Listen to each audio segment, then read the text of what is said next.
Hey y'all, it's me Keioffa, and I know it's been like forever since I made a video, but I'm making one today, and it's on my life as a surgical technologist.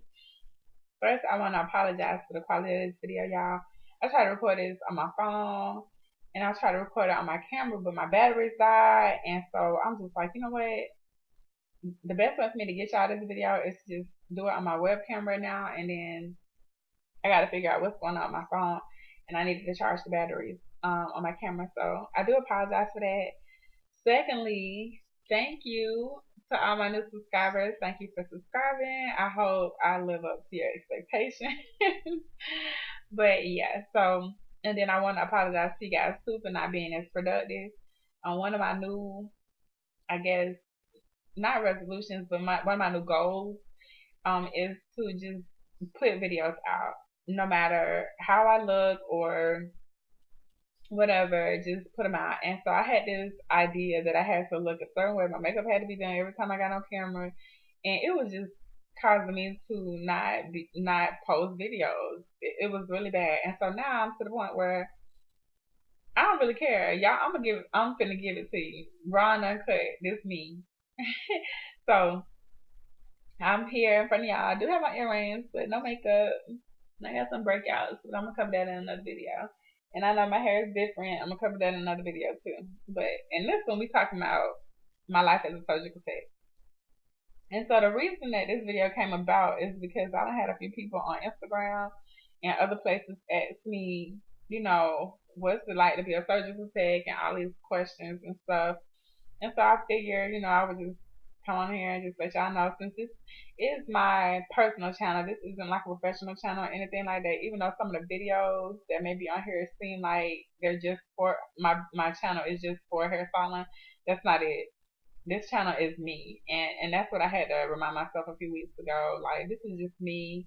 There's no sense in me putting on this front of I'm always dolled up and all that, because that's not true. Actually, I'm probably not dolled up just as much as I am, if not more. And so, anyway, this is me, y'all. So let's talk about being a surgical tech.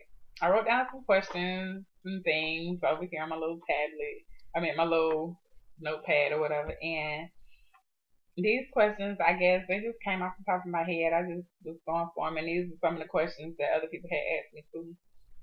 So just to dive in, just to give you a little background on how and why I became a surgical tech. I became a surgical tech in 2006 for the United States Navy. I was offered the opportunity to go to school while I was in the Navy to take a specialty program, which I decided on being a surgical tech. At the time, the Navy had a shortage, and so they was giving us these large bonuses to re-enlist to be a surgical tech, and so I hopped on it.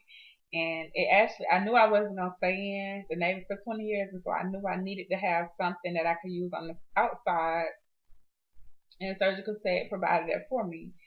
So that was in 2006. It's almost 10 years ago. So yeah, I'm showing y'all my age a little bit. Guess what? Go to bed. No, no, no, no. I'll come in there. Yeah, I'll come. Thank you. I'll be in there in a minute. Sorry, y'all. Told y'all getting around uncut. That was my little boy. But anyways, yeah, almost 10 years. It'll be 10 years in January. Or no, I'm sorry. I graduated in 2006, July of 2006. And so it'll be 6 years in July of next year. But anyways, so that's how I became a surgical tech. I got a bonus. I was really excited. I knew I was getting out. I pretty much set myself up to get out. And so, yeah. And then the next question I have on here is, why should anyone become a surgical tech? For one, it's in high demand. It seems like it has been, especially in the civilian sector, in high demand. You can almost go on any hospital website, anywhere, or just go on Google and type in surgical tech jobs in your area. Unless you're in like a little small area, you might have to go to a bigger city. But for the most part, it's in high demand. The pay is decent. You're gonna be at least, the lowest I've seen is 15, and that's here in Jacksonville. I ain't working for $15, y'all. I ain't bougie like that, but mm-mm. I'd have made more than that. And honestly, I'm making the least amount that I've ever made right now. But I'm gonna get into why in a minute. Also, if you look besides job security, if you just want to get into the medical field and you know you don't want to do emergency medicine, then the OR is probably the next best place because it's chaos, but it's controlled chaos, and for the most part, and it's really rewarding in some ways. It really can be. So if you one of those people that need a career that's gonna make you feel like you're doing making a difference, this is one of those careers because you are. I mean, is you and a doctor. A lot of times, um, when I was in the Navy, it was like me and a doc, but in the civilian set, it's like you, the doc, and then an assistant or another doc or a PA or somebody, and so it makes it a little easier on the outside. They don't expect this. They expect a lot from you, but they don't expect this much. But if you are looking for a career change, or a career in general that is gonna give you like that good rush, this could be it. Depending on the service. Now there are different services. You got general service or general surgeries where you're doing like appendectomies, um, lap colas where you take out the gallbladder, what else? Hernia repairs, just real basic type of surgeries. Then you have like ortho, where it's all about bones and mending bones and plates and things like that. Then you have neuro, where it's neurological issues, and you have GYN, which is one of my favorite services. And I don't know if it's because I'm a chick, a girl, or female, a woman, excuse me, whatever term you want to use. But I really like GYN, y'all. I like plastic surgery too. I really do. That could just be me being, me, but I do like those two services. GYN, you're gonna do a lot of hysterectomies, DNCs, slings. A sling is used to help push your when you have uterine prolapse. That's when your uterus is starting to fall out of your vagina. Excuse me. We use the sling to push it back up there. Excuse me. I'm catching something, y'all, or trying to. So, anyways, if you're one of those people and you're really interested in the medical field, this is something that you could definitely look into. It's a little more than just a medical assistant. It's a lot more than a medical assistant. Let me say that. It's way more. You do more. It's not a nurse, but you work hand in hand with nurses, and in some cases you will make as much as nurses, depending on what you do. Like cardiovascular, you making bank, believe it. That's cardio. You just know that you're gonna make money doing that. So, anyways, the next case, I mean the next the next question I have on here is the pros and cons of being a surgical tech. Well, I just gave you one of the pros. It's in high demand. You can excel in this career. It's kind of a non-conventional way of doing it. It's not like you can go in and you'll get raises, but the best way for you to advance is to get more education by going back to excuse me, going back to school. One of the cons though is if you're a single parent, it's tough because most places, especially hospitals, well, let me say that, yeah, in most hospitals, if you're a surgical tech, you have to take call. If you work in a surgery center, you don't take call, but you're there a little bit longer. So that might work if you can find like a babysitter that can pick kids up. But if you're a single parent, it is, a little challenging. But most things are, when it comes to working for single parents, it's a little difficult. But it can be done. I'm a single parent. I'll make a video on that soon, but probably tomorrow. So, anyways, another con is long periods of standing in one place. It really is. It's a stressful job too, y'all. I ain't gonna even lie. Like it's really stressful. You can be about to go crazy in there, especially when you're dealing with the doctors. That's another one of my cons. Some of these doctors and their attitudes are just ridiculous. It really is. I ain't gonna even lie. They talk to you any kind of way. They feel like they can. Most of the hospitals allow it because the doctors bring in money, and so you gotta have tough skin. Don't cry, cause they can smell weakness. So don't be crying. They can be all of that hooping and hollering. Don't cry. Just let them act crazy. And if you feel like you're in a hostile working environment, write their ass up.